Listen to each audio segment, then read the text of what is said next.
Today we're going to be installing the Idlestopper V2 module in a 2023 Acura Integra. This is an A-spec non-technology package. Most of all the CVT transmissions will all be the exact same install. If you have a manual transmission, you will either need to remove the shift knob, or you can lift this panel up and fold it over instead of taking the whole shifter and boot assembly off. There is also on the manuals a way to take this trim off, but on the CVTs, just this boot we're going to need to take up. So the first thing we're going to do is start the vehicle up, and we're going to put the parking brake on.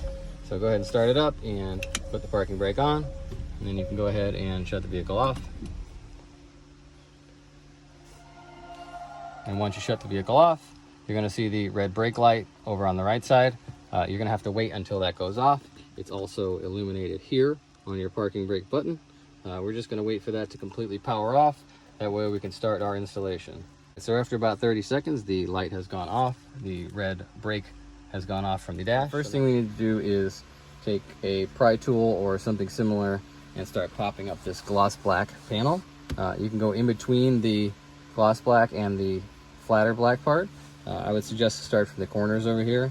It's much easier to get up, and you can kind of stick your fingers underneath there and start running your fingers around here and popping this up. You can also use the pry tool at the same time to help you with that, and then just work your way around until you get to the other side. And then once you get that black panel loose, you can start to lift up on it slightly, and it will be kind of loose in the front and loose in the back. So underneath here on your shift boot itself, the bottom side of the boot, there are two little black levers. One's here and one is right here. What you're going to need to do is push in on those and push up at the same time on both sides. And if you push your shift boot up, it will then detach from the panel here, so you can lift it up and out. And so to get this black panel off around here, we need to take this shift boot and kind of lift it up, straight up and down, and kind of leave it there for a minute. We're going to take this first. So first thing, after we get the shift boot loosened, we're going to go ahead and unplug this white connector here. There is a gray connector right here we're also going to unplug. And all these connectors have little tabs on them, and once you push the tab down, you can pull it out. Sometimes it helps to push in first and then hold the button down and then pull it out. They come out fairly easy, so it's not usually a huge issue, but if you have trouble, try pushing in first and then pulling out. There's also a clip on here, a plastic clip. You can detach this clip by using a pair of pliers to squeeze the clip tabs, or you can use your fingers. It's right here. You will need to squeeze on the sides of it to release it. So once you have that released, this panel is loose, and we're going to get back to the shift boot here. And what we're going to do is kind of take your shift boot and turn it sideways and kind of stand it almost straight up, as much as you can straight up, because you're going to need to pull this other panel up and around that shift boot. So once that clears that, you can put this over to the side.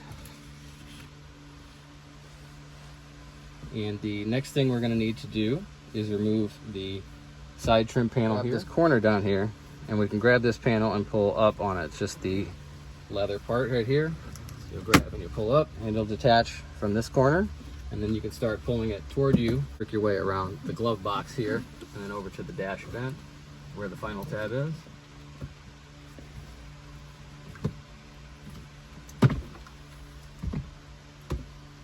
Alright, so now we can set that aside as well.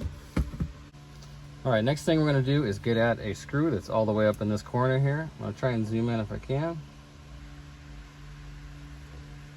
It will be in the upper part of your screen. We are looking for the screw that is right back here. It's a Phillips headed screw. It's got a black color to it. It should be the only screw up there, so it should be easy to find. So we're going to go ahead and remove that screw.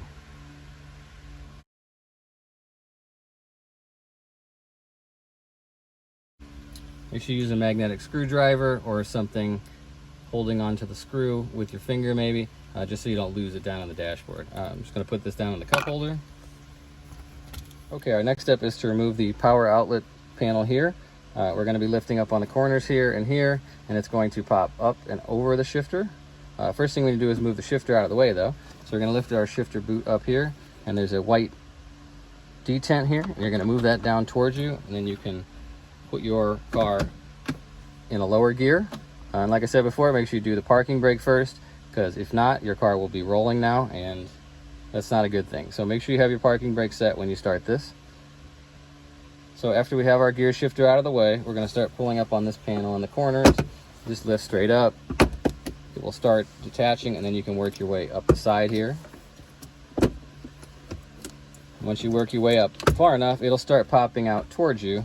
What you're going to do is just go ahead and lift it up and kind of wiggle it out of the side over here.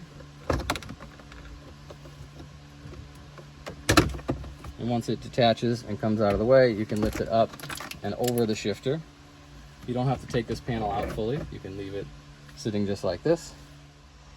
All right, so now that we've got this panel laying to the side, we're going to go after this power socket connection, which is right here.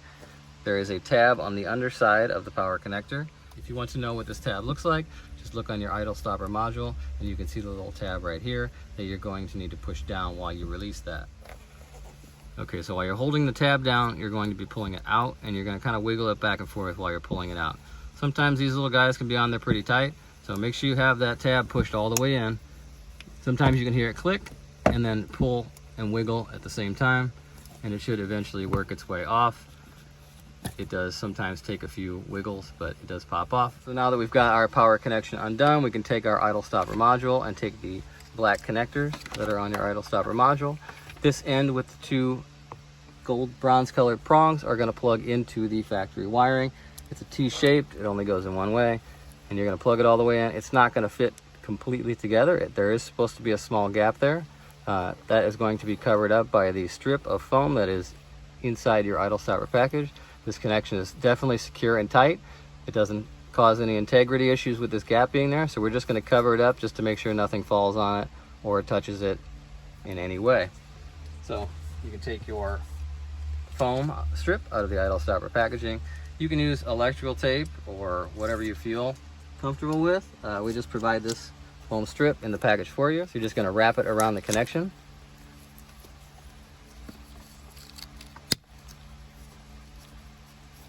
Once that's wrapped up, you're going to take the other end of your idle stopper black connector and you're going to plug that back into your factory power outlet. Once again, it's a T-shape, so it only goes on one way, and you're just going to go ahead and plug that all the way back in. So now that we've got our power wires connected, we're going to go ahead and run the idle stopper module down underneath by the shifter so we can put our trim panel back over the top of it. And what we're going to do is take our trim panel and start laying it back in the general area of where it needs to go. We've got our panel in place. We've got our idle stopper module sitting right here. We're going to go ahead and start putting this panel back in here.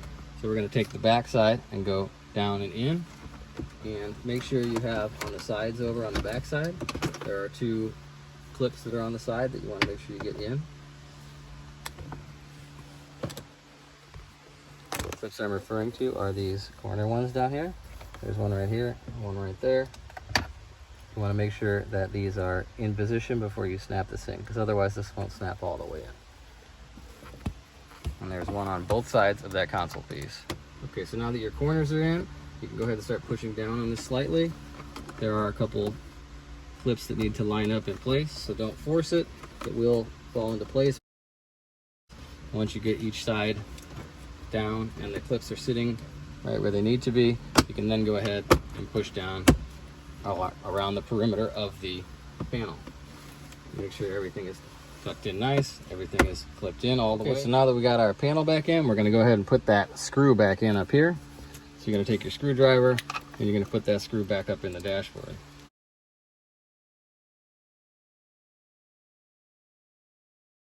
Okay, next we're going to move our shifter back into park. Okay, we're all the way back into park, and we're going to take our shifter boot and lift it up and over again on the shift knob. And we're going to take our black gloss panel here, and we're going to lay that over the shifter itself. And once we get it most of the way on, you can take your shift boot and pop it up and out, and you can leave that loose for now. Alright, so now we can lift our panel up and get our module out from under here. You can take our module and you can plug the first white connector from the module into the idle stop off drive mode switch right there. and then you can take the other end and plug it into the factory wire that came out of there. Do this one right here. Okay, so now your module is connected. You can also take your module and zip tie it up to this harness here. That way it doesn't rattle or hang around. If you have a manual, you definitely want to make sure it's clear of the shifter. This one's a CVT, so we don't have to worry about that. But the next thing we're going to do after getting that one connected and the other one connected for the module, we're going to plug our clip back in to our panel here. And then we're going to take this connector here for the shift light. And we're going to plug that in, and then we're going to plug the electric parking brake back in as well. Okay, so now we've got all of those connections made and back together. So now we can take our gloss black panel and kind of put it in place. It will kind of rest in a nice spot where it feels like it should go. And then once you get it in that nice spot, you can just start pushing down around the perimeter and making sure it snaps back in.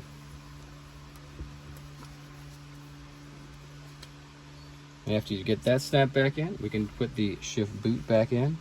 And this one I like to put the front part of it in first and then the back part. So if you fish it down in here, and they're just those little snap clips. So once you get it down in the right spot, and once again, you don't have to force it. It will just go right down in the hole and it will pop in. It might take a little bit of wiggling, but it will go sit right back in its spot. And then you can push your boot down with your hand. All right, so after we've got the boot installed, we can put this side trim back on here. There is a little white tab here, and we need to make sure that is inside the panel. So we're gonna kind of lightly set the panel up in the area where it needs to be. And we're gonna take your finger and push the little white tab in. We're gonna try and go in the little slot that is in the console there. It will kind of go down just a little bit more. So once that's in, we can start taking this panel and pushing it forward. And we can work our way all the way down and push in all the way till the end. So now that panel is in and flush. It's done. Now that the Idlestopper module is installed, we can start up the vehicle and test it. Go ahead and start the vehicle. We're looking down by the temperature gauge display. There should be a white idle stop off light that appears in about 5 to 7 seconds. There it is right there. If you want to at any time, you can go ahead and reach down and push this button and you can turn it on, off, doesn't matter. We'll leave it on for this purpose, so it's on right now. We're gonna go ahead and shut the vehicle off again, and we're gonna go ahead and wait for this display to clear out. And we're gonna start the vehicle up again. And the idle stopper will turn it back off again. So no matter which position you leave it in, it will always be off about 5 to 7 seconds after you start the vehicle. And there it goes right there. So thanks for watching.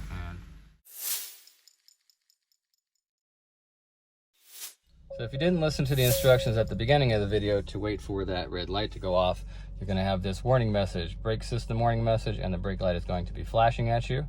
To get rid of that, you don't have to do anything other than work the parking brake back and forth a few times. So you're going to put your foot on the brake pedal, and you're going to push down, and then up, and then down, and then up, and then down, and then up, and then one last push down, and then you're going to go ahead and shut the vehicle off. The red brake light will still be flashing, but the yellow one has gone off now. So we're going to shut the vehicle off, and we're going to go ahead and restart it. And once you go ahead and restart the vehicle, both of your warning lights should now be off, and everything should be operating as normal. So you don't have to worry about anything that way. It's not going to damage anything. You just have to reset the parking brake so it learns its limits back again.